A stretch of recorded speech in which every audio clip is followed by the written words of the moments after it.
نبی کریم علیہ الصلوۃ والسلام نے ارشاد فرمایا، شیطان انسان کے جسم میں خون کی طرح گردش کرتا ہے۔ شیطان انسان کے جسم میں خون کی طرح گردش کرتا ہے۔ ممکن ہے کہ تیرے ذہن میں کوئی بات آتی تو میں نے اس کو کلیئر کر دیا۔ اس لیے اللہ کے پیارے محبوب صلی اللہ علیہ وسلم نے ارشاد فرمایا کہ حلال واضح ہے، حرام واضح ہے، لیکن فرمائے ان کے درمیان جو مشتبہ چیزیں ہیں ان سے بھی بچو، یہ اعلیٰ درجے کا تقوی ہے۔ یہ اعلیٰ درجے کا، اس لیے حضور نبی کریم علیہ الصلوۃ والسلام نے ارشاد فرمایا، اگر تمہاری بکری، تمہارا جانور اگر کسی کے کھیت کے کنارے پہ چر رہا ہے تو فرمایا اس کو روکو، جو کنارے پہ چر رہا ہے ممکن ہے کہ وہ کھیت کے اندر بھی چلا جائے۔ یہ مثال دی نبی کریم علیہ الصلوۃ والسلام نے کہ ان چیزوں سے بھی بچو جن چیزوں میں عام بندے کو تمہارے حوالے میں شک پیدا ہو جائے۔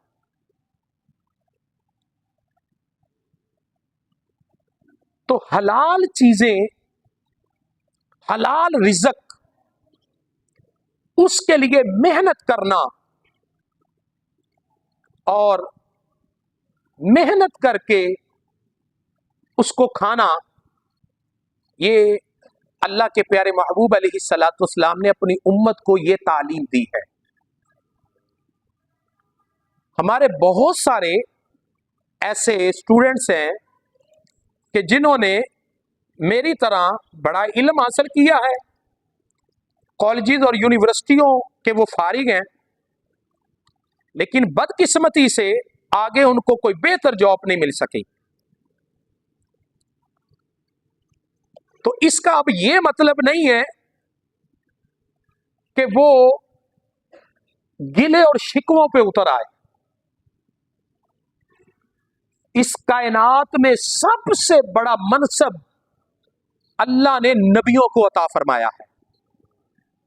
سب سے بڑا منصب اللہ نے نبیوں کو عطا فرمایا، اور بخاری شریف کی حدیث ہے، نبی کریم علیہ الصلوۃ والسلام نے ارشاد فرمایا، اللہ کے سارے نبیوں نے بکریاں چرائی ہیں۔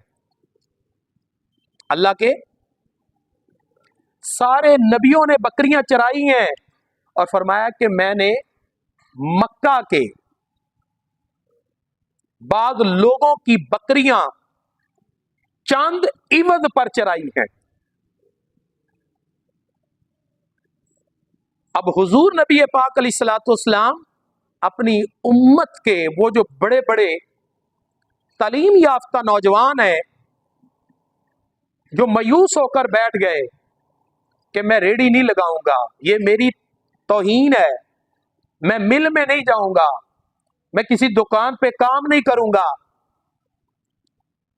تو اللہ کے پیارے محبوب علیہ الصلوۃ والسلام نے ارشاد فرمایا کہ محنت کر کے حلال کا رزق اس سے بہتر ہے کہ تم کسی کے آگے ہاتھ پھیلاؤ، کسی کے آگے ہاتھ پھیلاؤ۔ تو حلال رزق جو ہے اس کو کمانا اور حلال رزق وہ پیٹ میں اس کو پہنچانا، یہ اعلی اوصاف لوگوں کا کام ہے۔ ہمارے اسلاف، ہمارے بزرگ، ان کی زندگی کا مطالعہ کر لیں۔ امام شافعی رحمت اللہ تعالی علیہ، امام اعظم ابو حنیفہ رحمت اللہ تعالی علیہ کی زیارت کے لیے گئے تو آپ نے وہاں جا کر اچھی طرح کھانا کھایا۔ تو آپ کے مریدین نے پوچھا، حضور آپ تو کھانا کم کھاتے ہیں اور آج بڑا آپ نے زیادہ کھانا کھایا ہے۔ تو آپ فرماتے ہیں کہ ابو حنیفہ کے گھر کا جو لقمہ ہے، فرمایا اس کے ہر ذرے میں دیکھ رہا ہوں کہ عرش سے ایک نور اتر رہا ہے۔ اور وہ رزق میں جا رہا ہے. فرمایا کہ اس لیے زیادہ میں کھا رہا ہوں کہ اس لقمے کے اندر اللہ نے اتنی برکت رکھی ہے کہ جیسے جیسے وہ کھانا کھا رہا ہوں ویسے ویسے مجھے اللہ علم کے سمندر عطا فرما رہا. امام نووی رحمت اللہ تعالی علیہ آپ فرماتے ہیں کہ جس کھانے کو حلال ذرائع سے وصول کیا جائے، فرمایا اہل علم دیکھتے ہیں کہ آسمان سے اس رزق کے اوپر نور اترتا ہے. تو ہم جب حرام چیز کھاتے ہیں تو وہ ہمارے پیٹ میں جا کر وہ کبھی بھی وہ لذت عبادت کا سبب نہیں بنے. اس لیے ہمارے بزرگوں کی تاریخ پڑھے، انہوں نے مال زیادہ نہیں مانگا، انہوں نے اللہ کی بارگاہ میں یہ التجا کی کہ اللہ کی بارگاہ میں کوئی چیز ہمارے لیے آزمائش نہ بنے، آزمائش نہ بنے. نبی پاک علیہ الصلوۃ والسلام نے اپنی امت کو جو درس اور پیغام دیا وہ یہ دیا کہ کسی بھی حلال کام کے لیے تم اپنی آر محسوس نہ کرو. آج کا نوجوان وہ پڑھ لکھ کر اپنے ماں باپ کے لیے وبال بنا ہوا ہے. اور دوسری جو ہمارے ہاں سب سے بڑی خامی اور کوتاہی ہے وہ یہ ہے کہ ہم ہر طرح کا ملوہ نصیبوں پر ڈالتے ہیں، حکومتوں پر ڈال دیتے ہیں، جبکہ اللہ رب العزت نے قرآن کریم کے اندر ارشاد فرمایا تم اپنے حصے کا کام کرو، دوسروں کے اوپر زیادہ تبصرہ نہ کرو، اپنے آپ کو بچاؤ، اپنے آپ کو پہلے خبر لو، اپنی ذات کا محاسبہ کرو. اور اگر تجھے اپنی ذات کا محاسبہ اس میں جب تم کامیاب ہو جاؤ گے تو تمہارے ذریعے کئی لوگ اور بھی فلاح پا سکتے ہیں. ہمارے ہاں 4 دوست ایک جگہ پہ اکٹھے بیٹھے ہیں تو ہم کیا کہتے ہیں؟ وقت خراب آ چکا ہے، یہ ہو چکا ہے، وہ ہو چکا ہے، ایسا نہیں ہونا چاہیے، ایسا ہونا چاہیے. بحیثیت ایک مسلمان ہونے کے ہمیں اپنے آپ میں دیکھنا چاہیے ہم کہاں پہ کھڑے ہیں، اور ہم نے حضور کی امت کے لیے بحیثیت ایک مسلمان ہونے کے ہم نے کتنا کام کیا. نبی پاک علیہ الصلوۃ والسلام کی بارگاہ عالیہ میں ایک نوجوان شکایت لے کر آیا. اب سب کی توجہ ہے نا؟ اب دیکھیے نبی پاک علیہ الصلوۃ والسلام کس کس موڑ پر سرکار نے اپنی امت کی رہنمائی فرمائی ہے. حضرت ام المومنین حضرت سیدہ عائشہ رضی اللہ تعالی عنہا فرماتی ہیں کوئی ایسا رستہ میرے محبوب نے امت کی رہنمائی کے لیے نہیں چھوڑا جو جنت کی طرف نہ جاتا. وہ شخص، وہ نوجوان حضور کی بارگاہ میں آیا، حالات کا شکوہ کر رہا تھا، حالات خراب ہیں، غربت بڑی ہے. یا رسول اللہ سوالی بن کر آیا ہوں. اب یہاں 2-3 چیزیں آپ نے نوٹ کرنی ہے میرے پیارے بھائیوں. میرا خطاب یہ لمحہ فکریہ پر مبنی ہے، کوئی لچھے دار تقریر نہیں.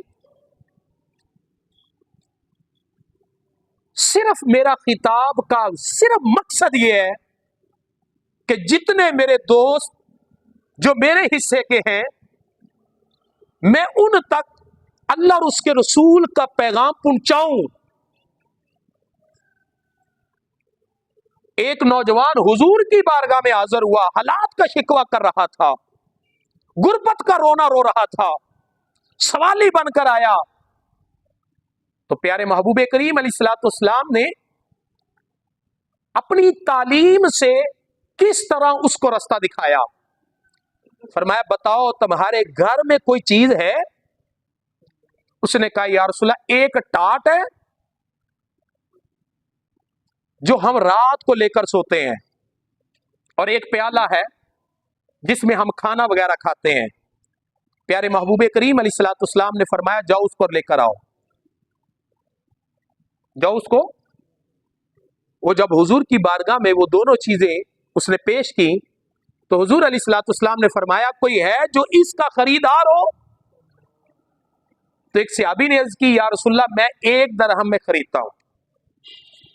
فرمایا نہیں، کوئی اور اس کے دام بڑھائے.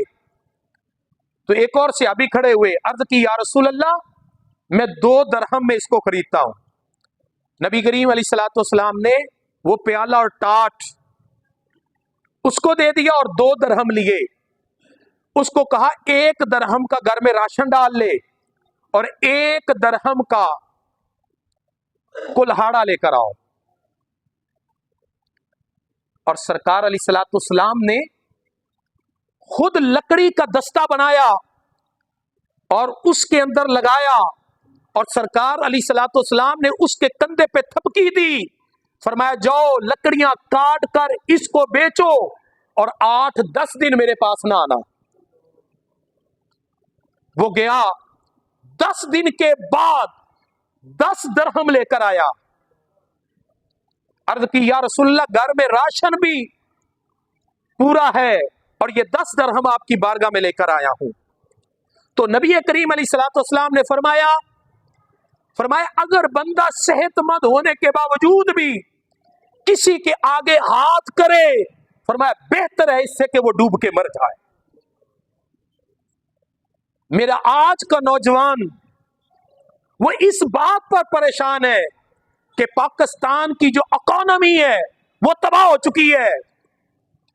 اور بیٹا یہ تجھ سے سوال نہیں ہوگا، تم اپنے بارے خبر لو کہ نبی پاک علیہ الصلوۃ والسلام کے صحابہ بیٹھے ہیں، ایک شخص اس کے ہاتھوں میں چھالے پڑے ہوئے تھے.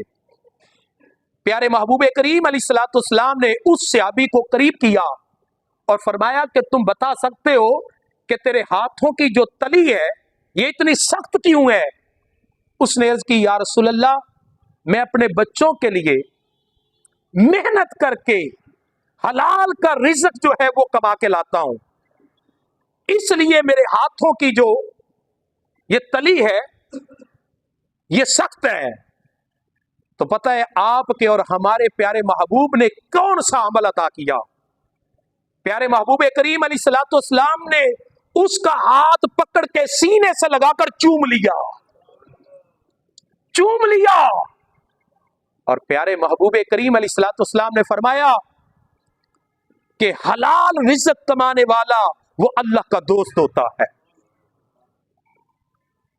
میرے پیارے بھائی اور پیارے بزرگ اور پیارے دوستو، اسلام کی جو تعلیم ہے اپنے نوجوانوں کو بتائیں، بالخصوص جو کالجز اور یونیورسٹیوں کے جو سٹوڈنٹس ہیں ان کو بتائیں، ان کو دین کا لٹریچر پڑھائیں. ہمارے ہاں حرام خوری اتنی عام ہو چکی ہے کہ نبی کریم علیہ الصلوۃ والسلام نے ارشاد فرمایا کہ جو شخص حرام کا لقمہ کھائے اور حرام کے لقمے سے اس کے وجود کا جو حصہ بڑھے گا، یعنی جو اگے گا، تو نبی کریم علیہ الصلوۃ والسلام نے ارشاد فرمایا قیامت کے دن جسم کا وہ حصہ کاٹ کر جہنم میں ڈال دیا جائے. آج زیادہ جائیدادیں نہ بنائیں، اللہ نے جتنا دیا ہے اس پہ اکتفا کریں. یہ زیادہ جو جنہوں پنجابی کہنے جڑی پج دوڑے چنگی نہیں، پتہ نہیں کس ویلے جناب اے چراغ دا تیل بجھ جانا ہے، اے رات ہو جانی زندگی دی۔ نبی پاک علیہ الصلوۃ والسلام نے فرمایا رزق کے لیے کیوں بھاگتے ہو، رزق کا ضامن اللہ ہے۔ اور حدیث پاک یاد کریں، نبی کریم علیہ الصلوۃ والسلام نے فرمایا رزق تمہارے لیے یوں تمہیں تلاش کرتا ہے جیسے موت بندے کو تلاش کرتی ہے۔ جتنا تھوڑا رزق ملے زیادہ کی خواہش نہ کرو۔ نبی پاک علیہ الصلوۃ والسلام نے فرمایا قرب قیامت لمبی لمبی امیدیں باندھی جائیں گی، لمبی لمبی امیدیں، لمبی لمبی خواہشیں، یہ بھی مل جائے، یہ بھی مل جائے، یہ بھی مل جائے۔ پیارے محبوب کریم علیہ الصلوۃ والسلام نے ارشاد فرمایا اگر اس بندے کو کوئی چیز مل بھی جائے وہ دوسرے کی خواہش پیدا کرے گا، دوسری مل گئی تیسرے کی خواہش پیدا کرے گا، بالآخر اس کا پیٹ نہیں بھرے گا۔ صحابہ نے عرض کی یا رسول اللہ پیٹ کیسے بھرے گا؟ فرمایا جب وہ مرے گا قبر میں جائے گا اس کا پیٹ پھٹے گا، قبر کی مٹی اس کے اندر جائے گی، تب جا کر اس کا پیٹ بھرے گا۔ اور جو اللہ نے مال دیا ہے، جو حلال رزق کا مال ہے، اس مال میں سے ہم بڑے بڑے حق کھا کر بیٹھے ہوئے ہیں اور صفحے اول کے عبادت گزار بنے بیٹھے ہیں۔ ہمارے یہ محترم بھائی رمضان صاحب اکثر مجھ سے یہ بات کرتے رہتے ہیں کہ قاری صاحب ہمارے معاشرے کے اندر یہ جو عریانی اور فحاشی ہے، یہ جو حرام خوری ہے، اور یہ بات بالکل حق ہے، یہ دن بدن جیسے جیسے بڑھتی جا رہی ہے ویسے ویسے ہم عبادت سے بھی محروم ہوتے جا رہے ہیں۔ نبی پاک علیہ الصلوۃ والسلام نے ارشاد فرمایا جو بندہ حلال نہیں کھاتا، فرمایا کہ اللہ اس کے بدن سے عبادت کی لذت چھین لیتا ہے، سجدوں کی لذت چھین لیتا ہے۔ اور ہمارے ہاں اس وقت سب سے پہلا جو رونا ہے وہ بس اسی چیز کا ہے، غربت کا رونا ہے۔ اس لیے نبی پاک علیہ الصلوۃ والسلام نے ارشاد فرمایا کہ غربت یہ بندے کو کفر تک لے جاتی ہے۔ کہاں تک جی؟ کفر تک لے جاتی ہے۔ جب تک ہمیں اس بات کا پتہ نہیں ہوگا کہ غربت میں جینا کیسے ہے، غربت سے نکلنا کیسے ہے، غربت میں رہ کر ہم نے اپنے رب کے احکام کو فالو کیسے کرنا ہے۔ نبی پاک علیہ الصلوۃ والسلام کی بارگاہ میں ایک شخص حاضر ہوا، عرض کی یا رسول اللہ گھر میں غربت بہت ہے۔ اللہ کے پیارے محبوب علیہ الصلوۃ والسلام نے کتنا خوبصورت وظیفہ دیا، فرمایا تم کثرت کے ساتھ استغفار کیا کرو۔ کیا کیا کرو؟ کوئی ایک صحابی بتا دیں۔ نبی کریم علیہ الصلوۃ والسلام کے ایک صحابی ہیں حضرت عبد الرحمن، اللہ کے پیارے محبوب کی یہ سیاستہ کی حدیث ہے۔ اللہ کے رسول صلی اللہ علیہ وسلم نے فرمایا اے عبد الرحمن رات کو میں نے خواب دیکھا کہ تم جنت میں مجھ سے بڑے دور ہو، مال کی وجہ سے، مال کے ازمائش کی وجہ سے۔ اب یہ امت کو تعلیم دینی تھی، تو حضرت عبد الرحمن نے اس کے اگلے دن اپنا مال اللہ کی راہ میں صدقہ کر دیا۔ میرے پیارے بھائی اور پیارے بزرگوں، آج ہمارے پاس جو مال ہے اس مال میں سے دیکھیں کہ آپ کی بہن کا جو حق ہے کہیں وہ مار کر تو نہیں آپ بیٹھے۔ یہ بخاری کی حدیث ہے، نبی کریم علیہ الصلوۃ والسلام نے فرمایا جو قرض ہے، فرمایا یہ شہید کو بھی معاف نہیں ہے۔ ہر طرح کی چیز شہید کو معاف ہے، ہر طرح کی چیز معاف ہے، لیکن قرض جو ہے یہ معاف نہیں ہے۔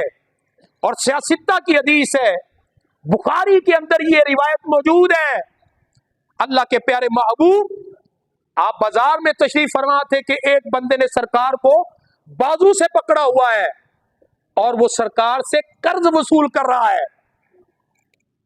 تو حضرت سیدنا صدیق اکبر رضی اللہ تعالیٰ عنہ پاس آئے، کہا بھائی تجھے بولنے کا پتہ نہیں ہے کہ کیسے بولتے ہیں؟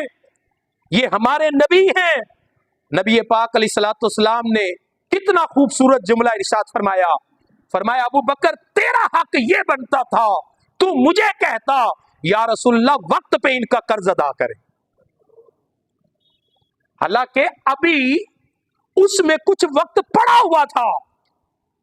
تو سرکار علیہ الصلوۃ والسلام کی کتنی خوبصورت تعلیم ہے، اور یہ ریاض الصالحین میرے پاس موجود ہے۔ اللہ کے پیارے محبوب فرماتے ہیں اگر ایک مقروض شخص اس کے پاس قرض لوٹانے کے لیے پیسے آ جائیں، وہ تب بھی کسی کا حق مار کر بیٹھا ہے، فرمایا اس سے بڑا ظالم ہی کوئی نہیں۔ تو ہمارے پاس شریعت نے ایک قانون دیا ہے کہ تیرے پاس جو مال ہے اس میں تیری بہن کا اتنا حصہ ہے، تیری بیٹی کا اتنا حصہ ہے، تیرے بیٹوں کا اتنا حصہ ہے۔ انشاءاللہ اس کے اوپر بھی اگلا جمعہ ہم لگائیں گے، لیکن آج صرف اس بات کے اوپر آپ کو واعظ کیا جا رہا ہے، ایک تو حلال رزق کمائیں، اگر وہ رزق مل جائے تو پھر اس رزق کے اوپر جو اللہ کے حقوق ہیں ان کو ہم نے کیسے ادا کرنا ہے۔ ہم نے ایک اپنا قانون بنایا ہوا ہے، وہ کیا کہ اگر پینا نے کہہ دیتا ہے کہ جا پراوا میں تینوں معاف کیتا تے وہ معاف ہو گیا۔ یہ اصول یاد رکھ لیں آپ سب، جو اللہ کے بنائے ہوئے احکام ہے وہ کسی کے معاف کرنے پر معاف، اونچی بولیے پھر بولیے، نہیں ہوتے۔ اس کے اوپر پورا سوچئے گا، پورا۔ اللہ کے پیارے محبوب علیہ الصلوۃ والسلام آپ کی تعلیم کیا ہے، آپ کی نصیحت کیا ہے؟ حضور علیہ الصلوۃ والسلام نے ارشاد فرمایا، آقا علیہ الصلوۃ والسلام نے فرمایا اگر روٹی کا ٹکڑا بھی گر جائے، فرمایا اس کو بھی اٹھا کر صاف کر کے کھا لو، اس کو بھی صاف کر کے کھا لو۔ صحابہ نے عرض کی یا رسول اللہ اس کی کیا وجہ ہے؟ فرمایا جس گھر سے رزق ناراض ہو کر چلا جائے پھر واپس پلٹ کے نہیں آتا، اور رزق یہ اللہ تعالی کی بہت بڑی نعمت ہے، بہت بڑی نعمت ہے۔ اور حلال رزق یہ بھی اللہ رب العزت کی بہت بڑی نعمت ہے۔ پیارے محبوب کریم علیہ الصلوۃ والسلام کے ایک صحابی بڑے طاقتور تھے، ان کا قد مبارک بہت لمبا تھا۔ صحابہ کرام سرکار کے پاس موجود ہیں، وہ قریب سے گزرے تو صحابہ نے عرض کی یا رسول اللہ یہ بندہ کتنا طاقتور ہے، کاش یہ ہمارے ساتھ جہاد میں جایا کرے۔ تو حضور علیہ الصلوۃ والسلام نے فرمایا اس کو ذرا بلاؤ۔ اس کو بلایا گیا تو سرکار نے فرمایا کہ بھئی کدھر جا رہے ہو؟ عرض کی یا رسول اللہ میں محنت مزدوری کے لیے جا رہا۔ نبی پاک علیہ الصلوۃ والسلام نے اسے دعا دی اور فرمایا کہ اس سے بڑا جہاد اور کیا ہے؟ فرمایا یہ جہاد کے لیے جا رہا ہے۔ اور حضور علیہ الصلوۃ والسلام نے ارشاد فرمایا جو اپنے بیوی بچوں کے لیے حلال رزق کے لیے گھر سے جائے اور تھک ہار کر شام کو واپس آئے، دیکھیں یہ روزمرہ کے معمول ہیں جو ہم کرتے ہیں، لیکن اسلام کے اندر ان کی کتنی اعلیٰ تعلیم ہے۔ کمانا ہم نے اپنے لیے، اپنی اولاد کے لیے، اپنے گھر والوں کے لیے، لیکن کتنا خوبصورت میسج ہے دین کے اندر۔ اللہ کے پیارے محبوب فرماتے ہیں جو اپنی اولاد کے لیے حلال رزق کمانے کے لیے جائے اور تھک ہار کر جب شام کو واپس آتا ہے، اللہ کے پیارے محبوب فرماتے ہیں اللہ اس کے سارے زندگی کے گناہ معاف فرما دیتا ہے۔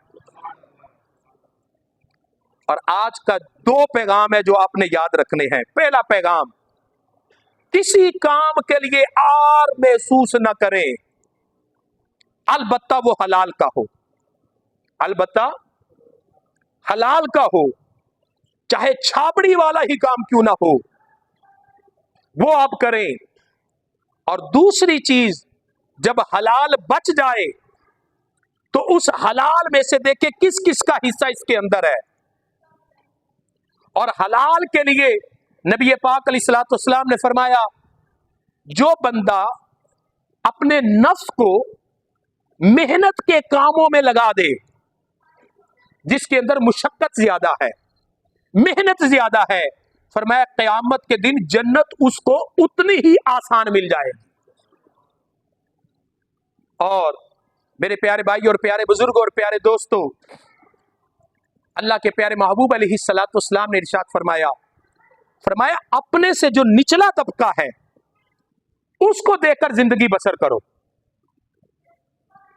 ایک بندہ کھڑا ہے، وہ دیکھ رہا ہے یار اس کے پاس لینڈ کروزر ہے، اس کی کوٹھی بڑی اعلیٰ ہے، اس کا موبائل بڑا اچھا ہے، اس کے کپڑے بڑے اچھے ہیں۔ یہ معیار ہے دنیا میں انسانوں کو پرکھنے کا، لیکن اللہ کے قرآن کا معیار کیا ہے؟ نبی پاک علیہ الصلوۃ والسلام نے انسانیت کے معیار کو پرکھنے کے لیے کون سی چیز اپنی امت کو واضح کی ہے؟ ہم نے اس کو فالو کرنا ہے، ہم نے ایک دوسرے کو فالو، بولیے، نبی پاک علیہ الصلوۃ والسلام نے ارشاد فرمایا کہ تم اپنے نچلے طبقے کو دیکھ کر اپنی زندگی کو بہتر بناؤ۔ اور قرآن کریم کے اندر اللہ پاک نے کیا ارشاد فرمایا؟ ان اکرمکم عند اللہ اتقاکم، فرمایا اللہ کے نزدیک جو معیار ہے، فرمایا وہ تقوی ہے، خوف خدا ہے، للہیت ہے، حلال کا رزق ہے، عبادت ہے، ریاضت ہے، یہ اللہ کے نزدیک معیار ہے۔ اور میرے پیارے بھائی اور پیارے بزرگوں، آخری حدیث پاک سماعت فرمائیں، نبی مکرم نور مجسم شفیع معظم صلی اللہ علیہ وآلہ وسلم نے ارشاد فرمایا کہ سب سے پاکیزہ کمائی اس بندے کی ہے، فرمایا جو سچ بول کر اپنا رزق بیچتا ہے، اور فرمایا وہ شخص جو جھوٹ بول کر اپنا مال بیچتا ہے، اللہ کے پیارے محبوب فرماتے ہیں وہ مال بک جاتا ہے لیکن اس میں برکت ختم ہو جاتی ہے۔ اور یہ حدیث پاک آپ نے ساری زندگی یاد رکھنی ہے۔ نبی کریم علیہ الصلوۃ والسلام نے ارشاد فرمایا جو بندہ اپنے بھائی کی آنکھوں میں مٹی ڈال کر کسی مال کو بیچ دیتا ہے اور وہ وصول شدہ مال وہ حرام کا ہوتا ہے، فرمایا جب تک وہ بندہ زندہ رہے گا اللہ کے غضب میں رہے گا، یعنی جب تک وہ زندہ رہے گا اللہ اس بندے پر ناراض رہے گا۔ اس لیے حضور علیہ الصلوۃ والسلام نے ارشاد فرمایا قیامت کے دن کچھ لوگ ایسے اللہ کی بارگاہ میں آئیں گے، نمازیں، عبادتیں، ریاضتیں اللہ کی بارگاہ میں لے کر آئیں گے، لیکن اللہ کے پیارے محبوب فرماتے ہیں اللہ ان کی عبادتوں کے ان کے منہ پر مار دے گا۔ پوچھا جائے گا یا رسول اللہ یہ کون سے لوگ ہیں؟ اللہ کے پیارے محبوب فرماتے ہیں یہ وہ لوگ ہیں جنہوں نے خود بھی حرام کھایا، اپنی اولاد کو بھی حرام کھلایا، فرمایا ان کا اوڑھنا بچھونا، ان کا لباس، ان کا کھانا پینا فرمایا حرام کے مال کا تھا۔ فرمایا پیارے محبوب کریم علیہ الصلوۃ والسلام نے قرب قیامت ہر بندے کا مقصد پیٹ ہوگا، اور فرمایا ان کا مقصد پیٹ بھرنا ہوگا اور وہ حلال اور حرام کے درمیان تمیز چھوڑ دیں گے. ان کا مقصد یہ ہوگا پیٹ بھر لیں چاہے اس کے اندر حرام ہی کیوں نہ جائے. اس لیے آئیں، آج کا میرا عنوان کیا تھا؟ بولیے، سارے بولیے، اونچی بولیے. رزق حلال کمائیں، چاہے تھوڑا کھا لیں لیکن حلال کا کھائیں. اور اس کے اوپر میں نے حدیث پاک سنائی، سرکار فرماتے حلال کھاؤ گے تو عبادت میں لذت آئے گی. اللہ تعالیٰ کی بارگاہ میں دعا